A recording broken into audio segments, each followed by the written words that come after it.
temos visto que Deus não muda. Isso tem permeado as nossas conversas aqui, as pregações, né? A imutabilidade de Deus, o fato de Deus não mudar, nos dá segurança. Nós já conversamos sobre vários tipos de mudanças pelas quais nós podemos passar, né?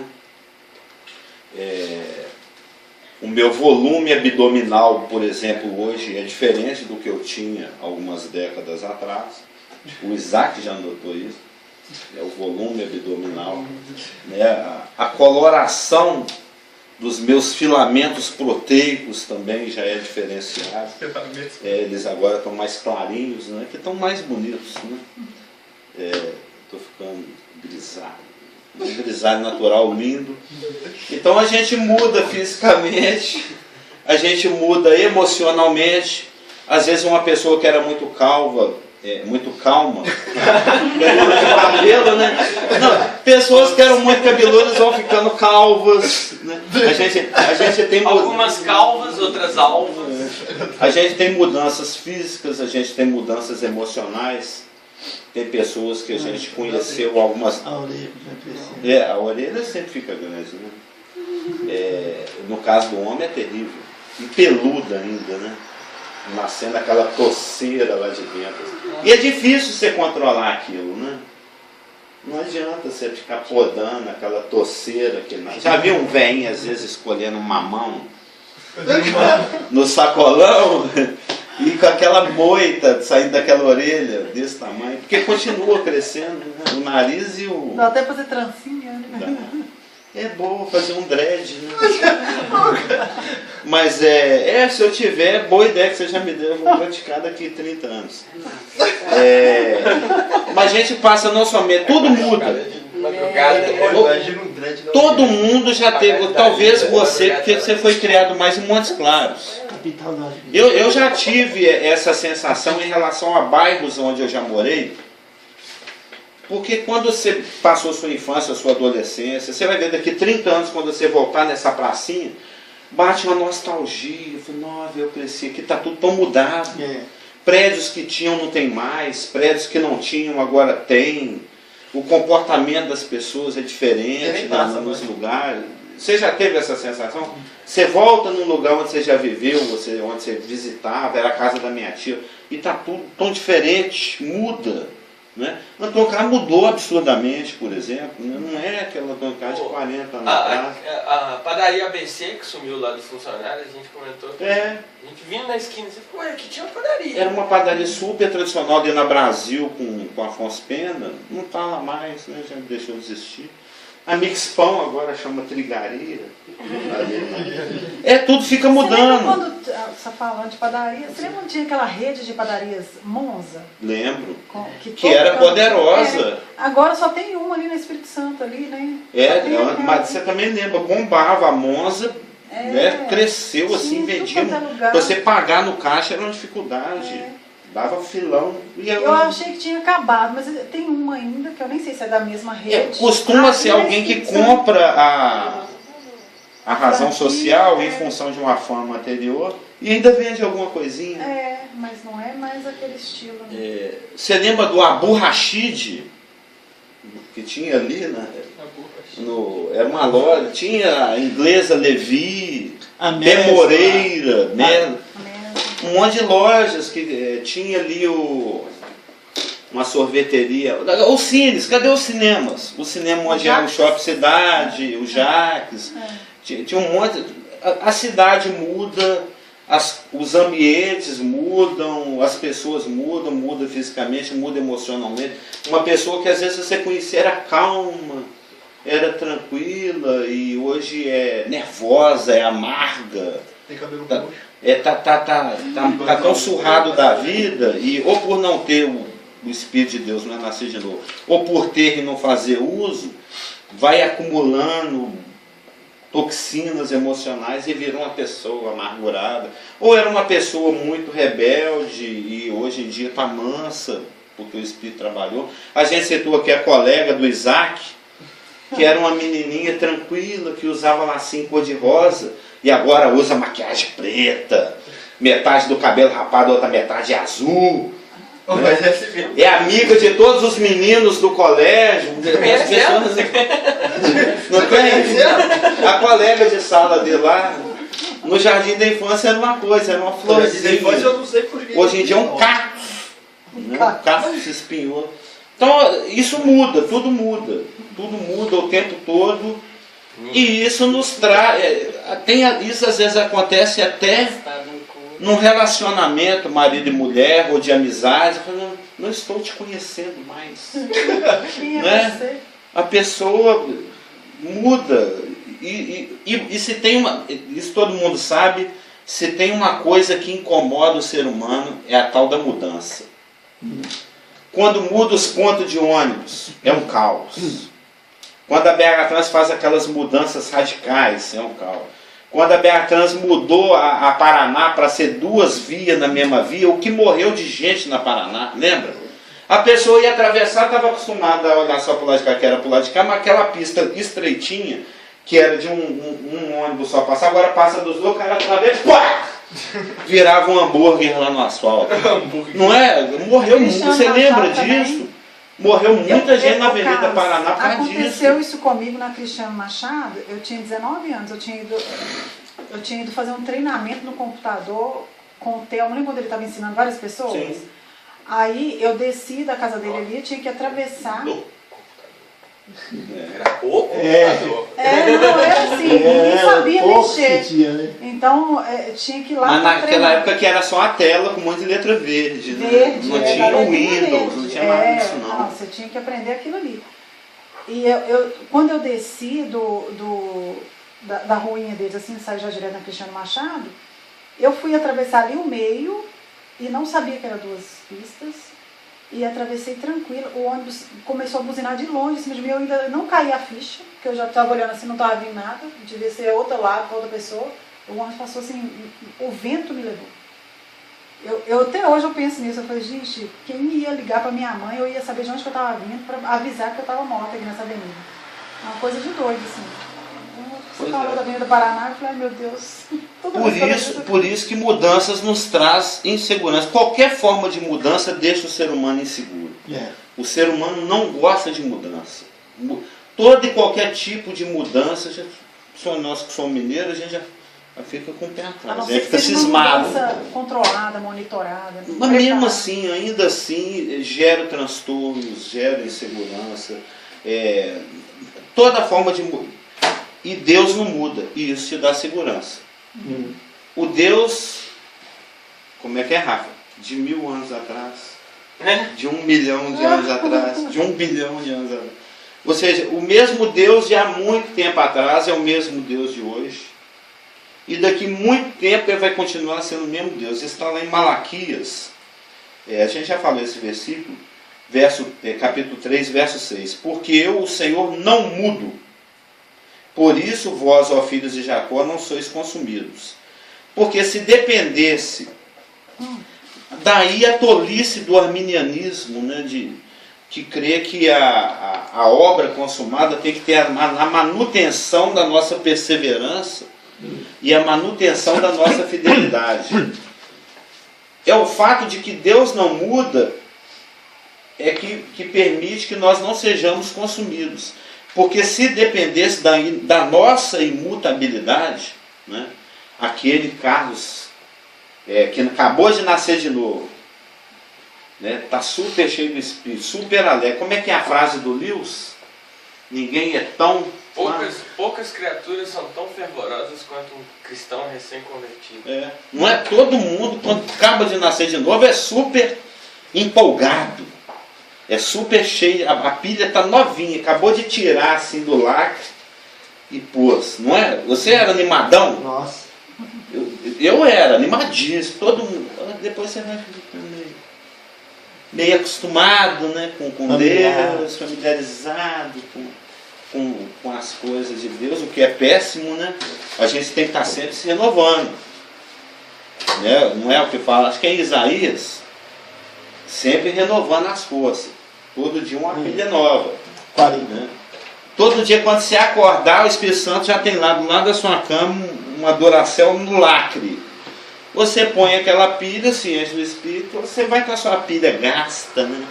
Melecano. Do Paraguai. Aquele Rafael escorrendo, aquele azedume azul que dá na pilha. Havia uma coisa que você não usa há muito tempo, quando você vai dar uma olhada na pilha, ela já explodiu, já melecou, já ressecou, já agarrou na molinha, a pilha nem sai ali mais, é o velho homem. Mas Deus não muda. Teve uma época que lá em casa tinha um controle da televisão, a pilha estava acabando, aí para você aumentar ou abaixar o volume, você tem que tirar a pilha, colocar a pilha, você consegue. Ela dá uma vidinha assim. Aí você tira a pilha, aí você quer aumentar o volume, você coloca a pilha. Os 3 miliamperes. É o carregador de pressão. Os 3 milivolts de descanso, dos 4 segundos, né, do tiro e volta. Pois é, eu Senhor não mudo, por isso vós não sois consumidos. Porque se dependesse de eu estar naturalmente bem, ou caso nascido de novo, fiel para Deus me abençoar, para Deus não me... É a frase também que o pastor Geraldo fala muito, a graça é Deus me dando o que eu não mereço, e a misericórdia é Deus não me dando o que eu mereço. Se depender da minha constância, da minha fidelidade, da minha imutabilidade, para Deus usar de misericórdia e graça comigo, não me dando o que eu mereço e me dando o que eu mereço, não vai acontecer nunca. Ou raramente, né, pode contar assim, né, em 30 anos de crente, se eu andei no Espírito, 30 dias é muito. Nossa. Não é? Vamos ser realistas. Quando é que você tem aquela nítida sensação, pelo menos uma lembrança, uma das raras, né? Aquela vez que nós fizemos mímica lá em Juiz de Fora, você estava no grupo na época? Que estava o Renato. Tava. Tinha uma menina gordinha lá, acho que era você. Do cabelo bem anelado. Uma solteirinha lá, gordinha. Tinha... Ou aquele dia, você lembra daquela noite, da nossa apresentação? Como a gente está assim com o rosto queimando de tão espírito que foi a coisa. Você lembra daquela apresentação? Uma no palco, lá na igreja, no fim da noite? Para as pessoas mesmo. Para as pessoas. Para os jovens, né? Final do acampamento. Né? Foi aquilo foi do espírito. Aquilo lá eu vou ganhar. Galardão. Aquilo eu tenho certeza que foi feito do Espírito, o resto eu não garanto, não. Eu não sei quando é que eu explico, quando é que é o casamento. Então, pode ser que eu estou falando aqui à toa, né? Às vezes sou eu falando, não é o Senhor falando o que ele queria falar, e eu estou aqui atrapalhando. Pensei, cara, deixa que eu falo. Eu que quero aparecer, porque é muito sutil. Andar no Espírito é muito sutil. O ter a misericórdia da pessoa, né? O Pedro, entrando lá pela porta do templo, tem um coxo lá, né? Ou nós passando na porta da São José, porque outro dia foi conversado lá a respeito da questão do próximo, né? O estudo que a gente faz sexta-feira, a Érica falando que ela sente culpa pelo sofrimento alheio. Ela, quando vê um indigente, uma pessoa na porta de um mendigo esmolando ou sofrendo, eu falei, ó, toma cuidado com isso, porque isso às vezes é do espírito, às vezes é das nossas emoções. Ela compartilhou que sente culpa dela ser inteira, né? Tá tudo funcionando, não é cega, não é surda, não é lerda, dela ser inteira, feliz, ter saúde, ter Deus, ter Jesus, ter uma vida boa, e ter a pessoa sofrendo. Mas o sofrimento do outro não é a sua culpa, é Deus que está administrando isso aqui. E eu compartilhei com ela aquele versículo, que foi-me bom passar pela aflição, porque por causa dessa aflição eu aprendi a gostar dos seus preceitos. A aflição é o Salmo 119, eu já citei esse versículo aqui muitas vezes, o Salmo 119, 71, foi-me bom eu ter passado pela aflição para que eu aprendesse os teus decretos. Então, o aperreio, a tribulação, né, o sofrimento, a aflição, muitas vezes pode ser a forma que Deus está usando para te educar. para te aproximar da palavra. Então, nós, nascidos de novo, tem que ter muita sabedoria na ministração da misericórdia. Porque pode ser que seja do Espírito você falar para o coxo, levanta e anda, e a gente sabe que nessa passagem foi do Espírito, porque teve um fruto. Muitas pessoas nasceram de novo, e o nome de Jesus foi divulgado e glorificado, está lá em Atos.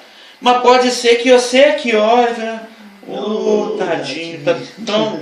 e dá uma esmolinha, enfiar a mão no bolso e dar um dinheiro, pode ser algo que Deus queira que você faça, ou pode ser você atrapalhando o tratamento de Deus para aquela vida. Você socorre a pessoa numa aflição que levaria aquela pessoa a Deus, aí eu resolvo um problema que era para Deus resolver. Então você tem que ter muito discernimento do Espírito para saber quando é a hora de ser duro e de falar a verdade em amor, e quando que é a hora de você ser mais terno, mais carinhoso. É o Espírito que te dá isso. É o feeling com o Espírito no momento é que vai te dar esse discernimento. Se é para dar esmola ou se não é. Porque se depender do bom humano, você sempre vai ter dó de alguém, sempre vai ter alguém sofrendo, sempre vai ter alguém passando fome, sempre vai ter uma mulher com uma criancinha no colo pedindo uma esmolinha, ou alguém distribuindo um papelzinho no ponto. Isso a gente vive muito, né? Uma esmola, pelo amor de Deus, uma esmolinha por caridade, como diz o Skank, né? Sempre tem alguém pedindo uma esmola, sempre tem alguém distribuindo um papelzinho, né? Nos pontos de ônibus, falando que é mudo, falando que tem que comprar um remédio para isso. E o sofrimento nos comove, principalmente o brasileiro. Os políticos usam muito desse artifício. Quando ele vê que ele vai ser pego pelo mensalão, pelo lava-jato, fala: eu estou doente, gente. Tem dor de mim, não é? Ele apela para a empatia do povo. Não, mas eu estou fazendo hemodiálise, eu tenho câncer, eu roubei, mas eu estou doente. Aí o povo fica com dó. Não é? Aí da prisão domiciliar para ele. Não é isso, é um recurso. Porque nós temos, dinheiro do povo lá a gente tem essa variabilidade humoral, né, de humor. Né? E tem dia que você está com tanta raiva que o mendigo que você deu esmola ontem, você fala: bem feito que você nasceu assim, ainda chuta a pereba do cara. Né? Ainda dá como é que chama? Uma rasteira na aleijada ainda. Né? Dependendo porque eu comentei aqui, a mesma multidão que ficou lá no domingo de Ramos, né? Hosana, Jesus. Que mandou crucificar. 5 dias depois, crucifica, mata esse bandido. Porque o nosso humor varia. As pessoas mudam, né? As pessoas mudam. Eu não estou te conhecendo. Você não é a mulher com a qual eu casei. Você agora é uma monstra. Né? Você não me maltratava assim. As pessoas podem mudar para melhor, podem mudar para pior, e pode ter oscilações. Põe as asinhas de fora. Mas Deus, a gente não precisa ter essa preocupação. Você nunca vai acordar um dia falando: eu não estou te conhecendo, Deus. Você não era o mesmo Deus que eu conheci quando eu nasci de novo. Eu estou com medo de você. Isso não acontece. Deus não muda. O mesmo que ele era, o caráter que ele tinha, a palavra que ele falou, aquilo que ele prometeu, aquilo que ele te deu, não, ele não vai tomar. Né? O ridículo, eu estava falando isso agora que eu lembrei da teoria arminianista, é você crer que de acordo com o seu comportamento, Deus vai mudar o dele. Se eu tiver successful, né? Andando em vitória, aí Deus fica entusiasmado. Esse é meu garoto. Aí você pisa na bola e fala: isso não é filho meu não. Conheço esse cara não. Isso não, o comportamento de Deus, o caráter de Deus, a palavra de Deus, a promessa de Deus não muda em função de como eu estou, do que eu... o que não pode mudar é a palavra. Né? Porque sem fé é impossível agradar a Deus. A gente tem N situações em que a coisa não aconteceu porque não se creu. A Bíblia fala: mas por causa da incredulidade. Né? Desde que você não perca o seu link de fé, que você não... É porque não ter fé é crer que Deus mente. É crer que Deus muda. E isso é que é o ruim da história. Por isso que sem fé é impossível agradar a Deus. Não tem outra forma de se relacionar com Deus a não ser pela fé. Porque a fé é você crer que o que está revelado, o que está escrito, a pessoa da qual se fala aqui, é ou não é o que está dito. Carlos, e há muito, assim, estou falando no geral, Geral? Não, em geral, Enfim. no mundo lá fora, que eles não se entendem o que realmente é a fé. Eles acham que acreditar em alguma coisa é fé, mas a fé mesmo, que a Bíblia define, é uma fé, né, que, de acordo com Hebreus 11:1 e Romanos 10:17, né? É uma fé que nem é a certeza das coisas que não vê, as convicções das coisas que se esperam, mas fundamentado de acordo com Romanos 10:17, alimentada com a palavra de Deus. Sem fé, a fé vem pela pregação e a pregação pela palavra de Deus. Sem a palavra de Deus, não é fé. A pessoa pode acreditar, pode crer, pode ser uma fé morta, né? Uma fé morta.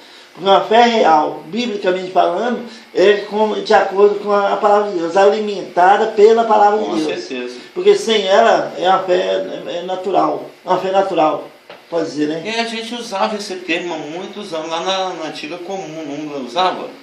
Fé natural? Acho que usava. No sentido de achar que as coisas vão continuar pelo seu rumo.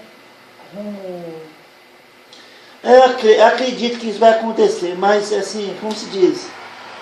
Que vai acontecer de qualquer jeito, tipo assim. O que às vezes você escuta as pessoas falando, eu tenho fé que vai acontecer, mas é uma fé impessoal. É uma fé vaga. A pessoa quando fala, não, se Deus quiser isso vai acontecer, mas não houve um endereçamento. Não tem A carta não foi assim, Senhor Deus, baseado naquilo que está dito aqui na tua palavra, eu creio que o Senhor vai agir. É assim, joga assim, eu tenho fé. Se Deus quiser. Aí sai essa fé por aí. Se por acaso cair em algo que efetiva a expectativa, eu sabia. Nem se lembra. É aquilo também que a pessoa fala, que tiver que ser, será? É o fatalismo, é o casual. Eu conheço uma pessoa que é craque em falar isso. Sou eu, mestre? Não. Acaso sou eu? O Judas era cara de pau, né, velho? Sou eu. Não é? O Judas era cara de pau. Ele tá lá já premeditando o negócio para tu ver que essa Páscoa acaba para eu pegar aquele troco. Doido para pôr a mão naquele dinheiro. Troco é ótimo, mano. Trair, 30 moedas, era o preço do escravo. Jesus foi vendido pelo preço do escravo. E doido para pôr a mão naquele dinheiro, estou fazendo plano já, vou comprar como é que chama? Um smartphone, WhatsApp. Dá, porque comprou um lote com aquele dinheiro, os sacerdotes, né? Comprou um pedaço de terra. Comprou um lotezinho lá para enterrar indigente. E Jesus fazendo os discursos preciosíssimos dele lá, e ele lá pensando no smartphone que ele vai comprar com os 30 moedas de prata. Eu pensei que ele ia comprar um escravo para fazer massagem no pé dele. Na maior cara de pau. E Jesus falando profecias, né? Aquele que me trai come o meu bocado e molha Sou eu, né? Dá um pão molhado para ele e fala, um de vocês vai me trair. Sou eu? Você está falando isso para mim? Ele fala, não, que isso, imagina. Vai e faça o que ele fazia. Na maior cara de pau. Inclusive os apóstolos pensaram que ele tinha ido cuidar de alguma coisa. Porque ele era o tesoureiro. O tesoureiro? Isso, é o tesoureiro. O tesoureiro é o primeiro suspeito. Mas o ridículo do arminianismo, de se crer que os dons e as vocações de Deus são revogáveis, né? Aí você vai na contramão do Romanos 11, 29, se não me engano, não é? 29. Os dons e as vocações de Deus são revogáveis. Irrevogáveis. Não, o arminianista lê esse versículo assim. Os dons e as vocações de Deus são revogáveis. O dom é o que é dado, é o cáris, né? É a dádiva. É o Natan no hebraico, é o caris no grego. Aquilo que Deus dá, né, os dons e as vocações de Deus, são revogáveis. Depende se você vai perseverar até o fim. Sim. Depende da sua fidelidade. Depende da sua imutabilidade. E se depender da imutabilidade... Isso é uma crença que então ninguém vai... Ninguém. Sim, ninguém. Só Jesus, porque ele foi o único perfeito. Não, Jesus e o rapaz da cruz, né? Porque ele teve... com ele foi garantido. Ele foi garantido. O rapaz da Hoje cruz. você vai estar comigo lá. Paulo, então, coitado. Então, na hora que passar a régua... Pedro, então... graças todos, a Deus pela obra consumada. Sim. Na qual não se acrescenta nada e da qual nada se subtrai. Porque Tiago 1,17 diz que o Pai das luzes, nele não pode existir variação ou sombra de mudança. Mas nós então, se depender da nossa constância, né, da nossa imutabilidade, não acontece. Não acontece com ninguém. Porque nós temos essa tendência, a gente começou a ver isso em Tiago. Tiago, capítulo 1. A gente estava falando da questão da fé, né? Tiago, capítulo 1, versos 5, 6, 7, 8.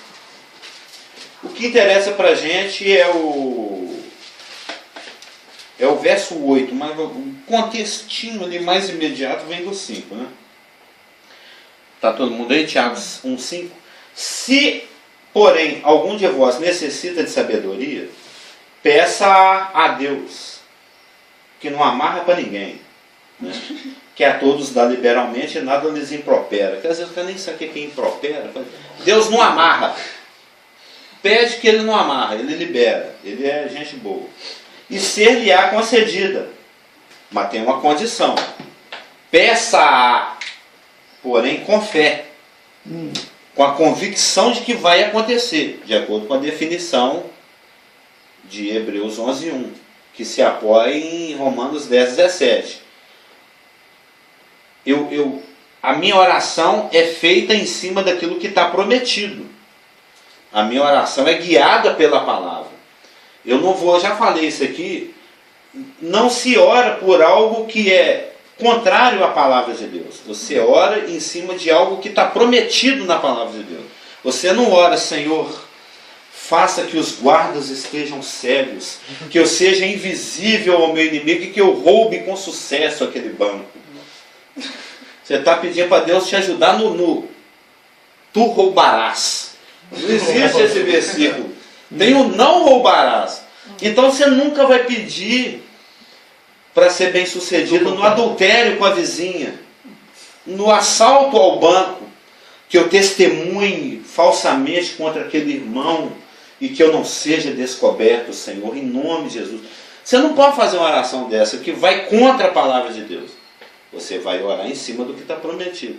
Se o Senhor prometeu que o coração bem firmado não se atemoriza com as más notícias. Eu acabei de receber a notícia que a minha família morreu esmagada nas ferragens da estrada, as ferragens incendiadas. Eles morreram carbonizados e esmagados na ferragem. Mas eu quero estar contente e feliz.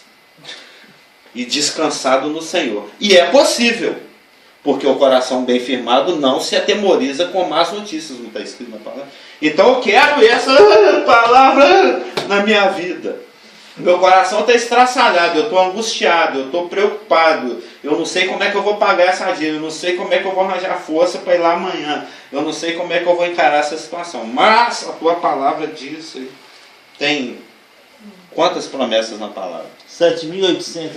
Escolhe uma. E todas elas têm o sim e o amém de Deus. Sim, que é o próprio Jesus Cristo, de acordo com o Apocalipse.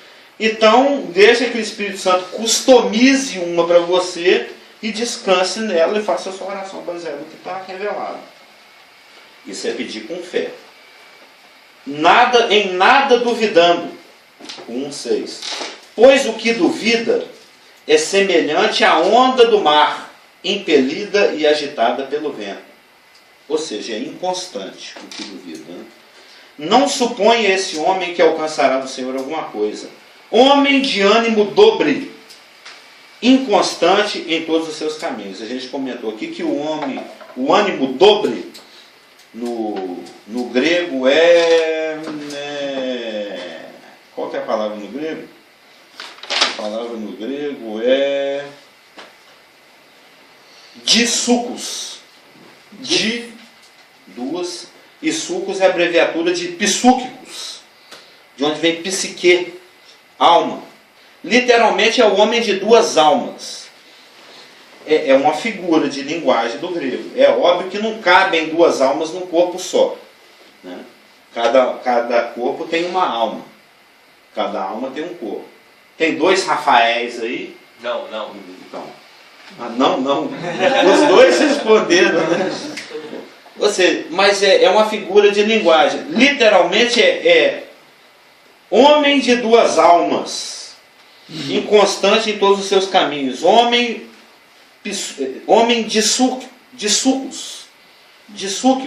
homem de duas psique, de duas psúquicos.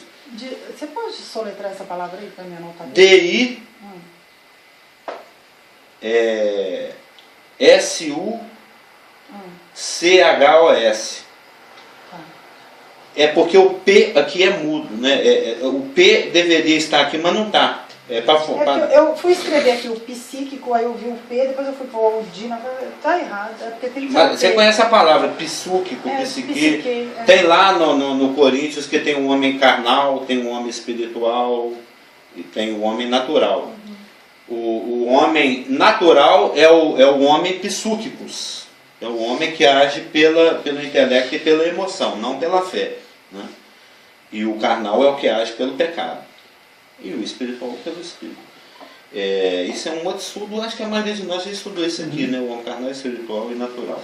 Você lembra do pastor Marx que ensinou um livreto do pastor Stevens em Provérbios? Eu lembro que eu estava na sala de aula com você, em 1992, segundo semestre, as câmaras da alma. Lembro.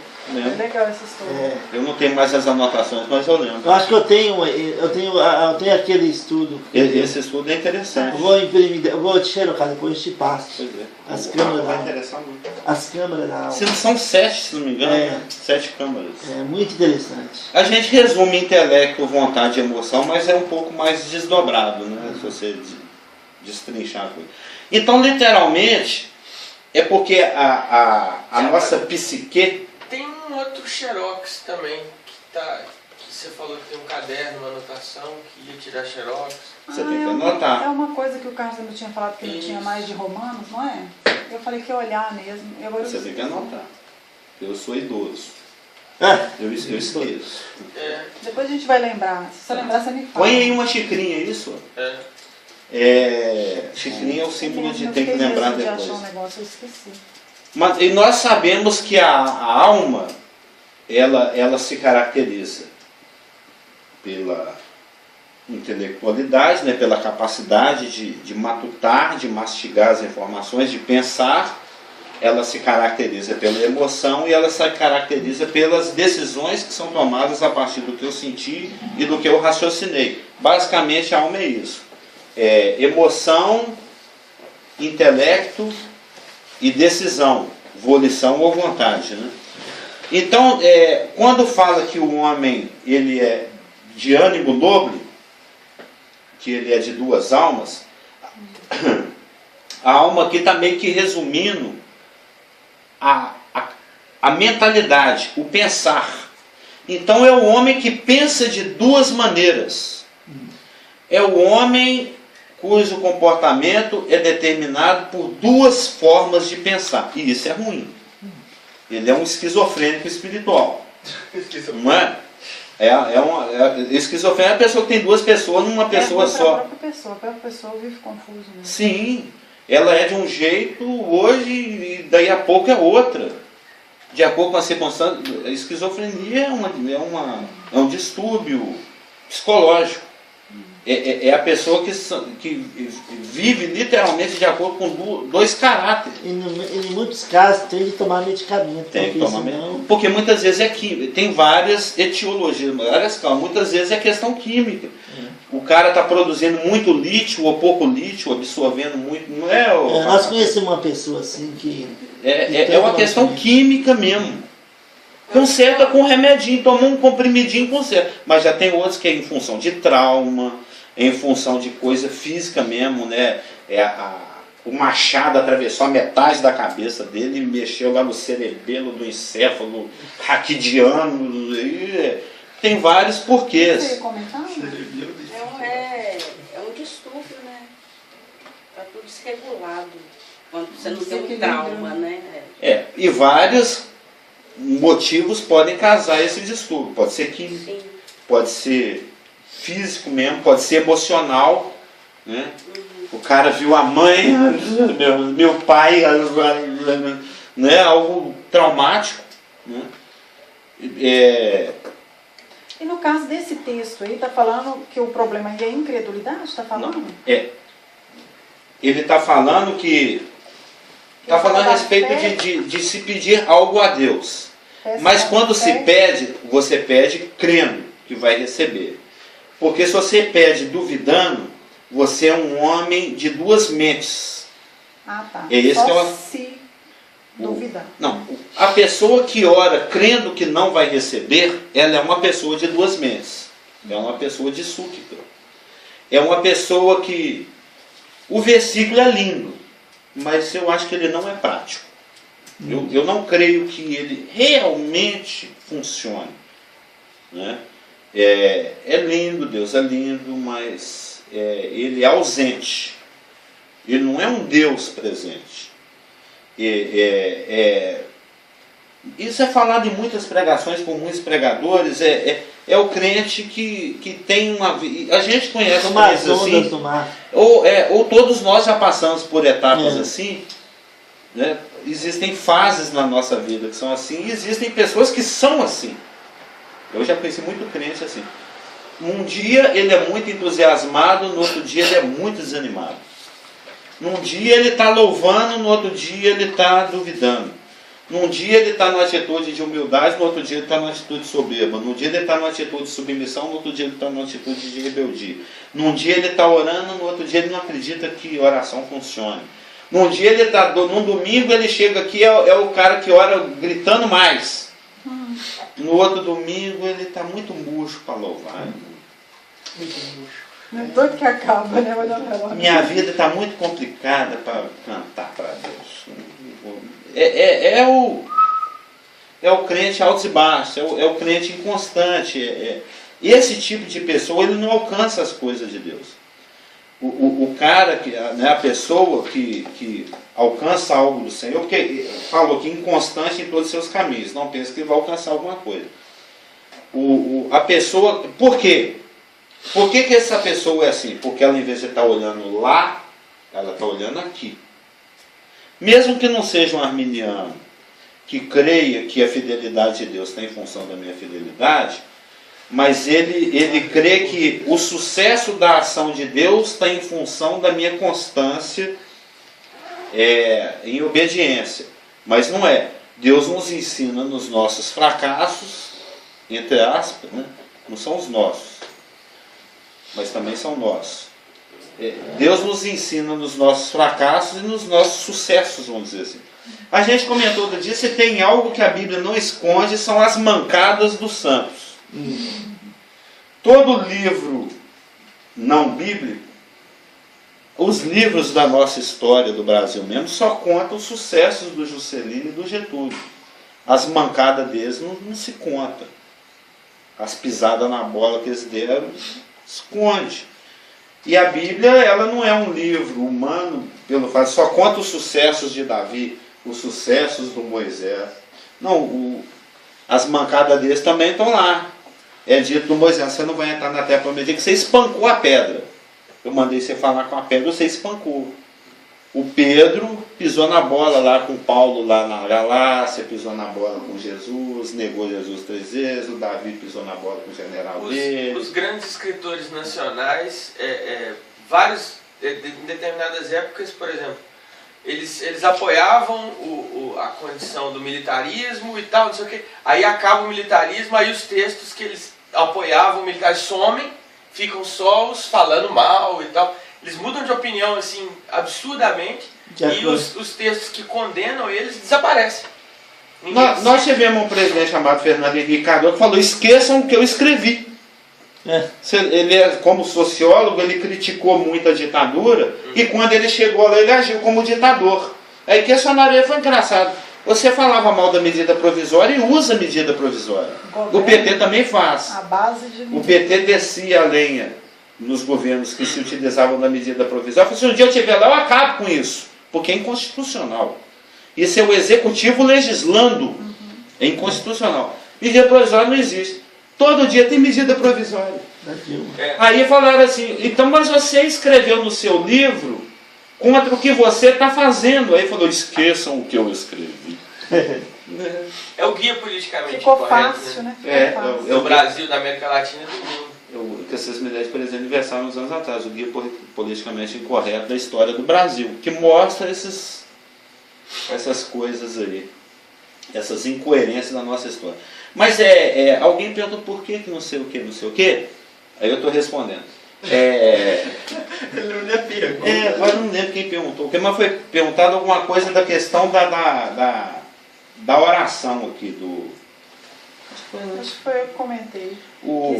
Eu comentei sobre que se no texto ali está falando especificamente da pessoa, desse ânimo dobre, da questão psicológica e emocional, ou só da questão da falta de fé.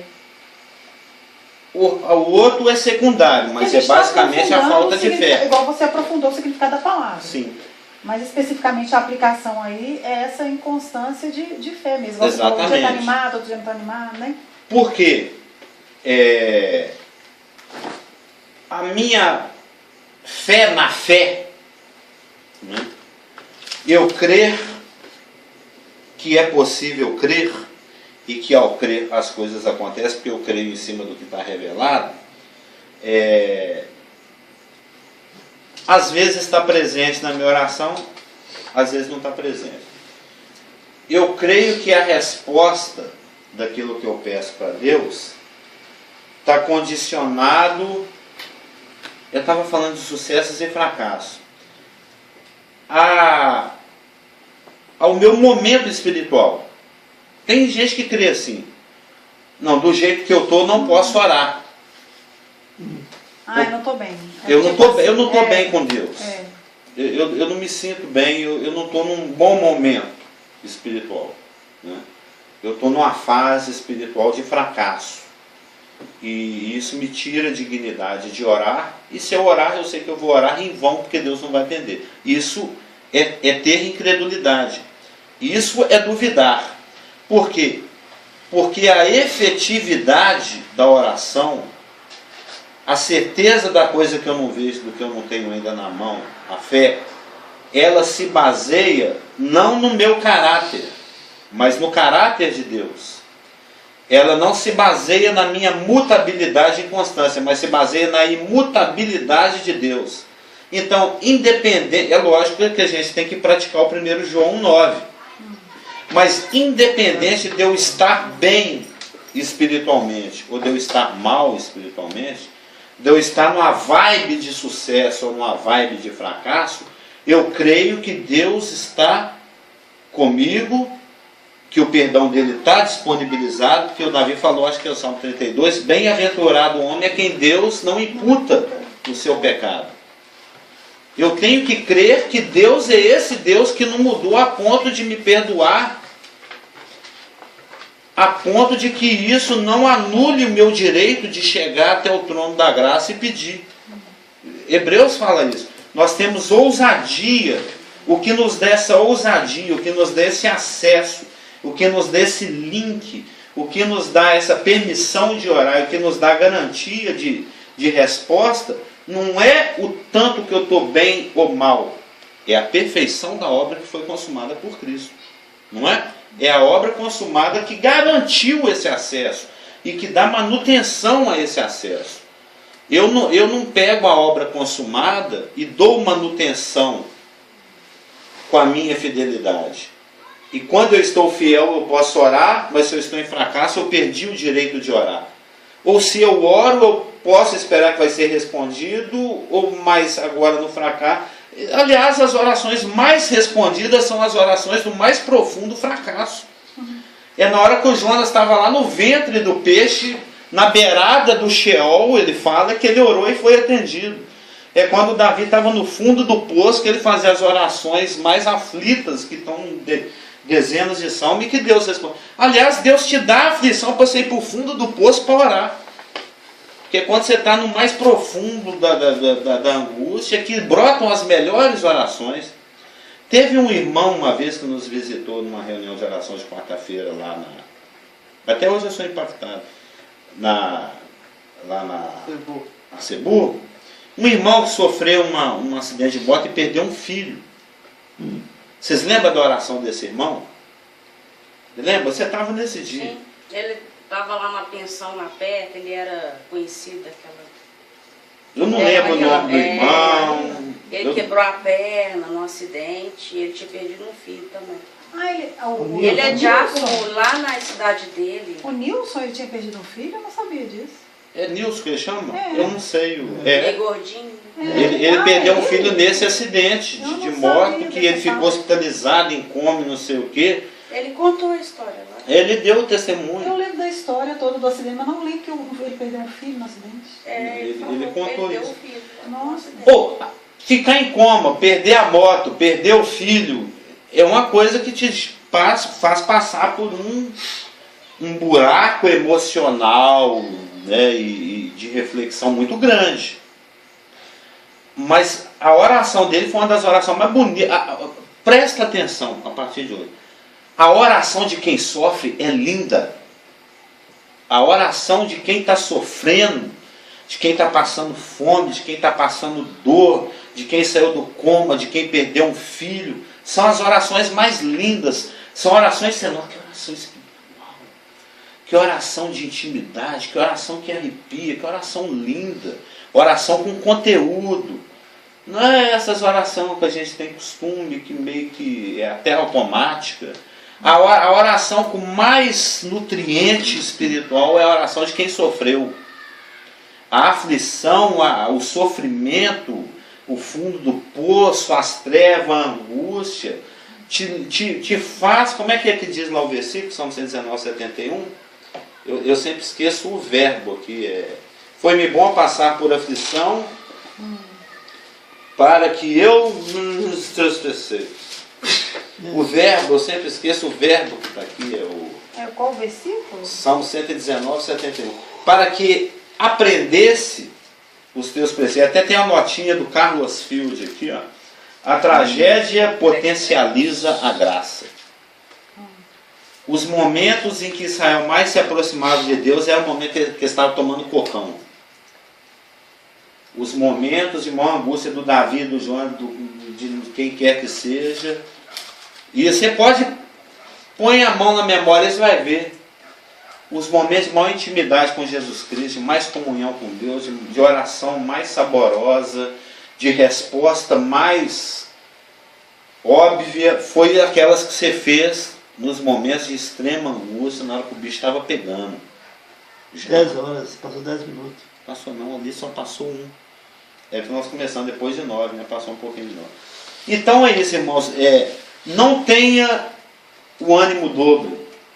Não pense duas coisas a respeito da palavra de Deus. A palavra de Deus é o que é. E ela revela uma pessoa. E essa pessoa não muda. E se ele não muda, o que ele prometeu não muda. Então, se o que ele prometeu não muda, não depende do quão bem ou mal eu estou. Né? Eu vou até fechar aqui com Hebreus. Eu não lembro onde está, mas é fácil de achar. Que fala, tendo, pois, ousadia. 4,16 é o 4. Não, é o 10. 10, 19, Hebreus. Tendo, pois, irmãos, intrepidez para entrar no Santo dos Santos pelo sangue de Jesus. O novo e vivo caminho. Pelo novo e vivo caminho. Então, é pelo sangue de Jesus que você pode ter intrepidez. Intrepidez, essa palavra eu tenho que olhar no grego. Eu posso estar melecado de fracasso, mas o que me dá acesso e que me dá certeza de resposta é a obra consumada. É o que ele é, foi, vai continuar sendo, que a palavra fala que aqui em Hebreus mesmo, que Jesus Cristo é o mesmo hoje, ontem e eternamente. E aquilo que ele consumou é que me dá esse acesso. Então eu não preciso duvidar quando eu oro. Eu não preciso duvidar quando eu me aproximo. Porque é baseado no que ele é e fez, não no que eu sou e faço, ou deixo de fazer. E isso tira a dissuquicosidade, né? A duplicidade de mente. Dissuquicosidade.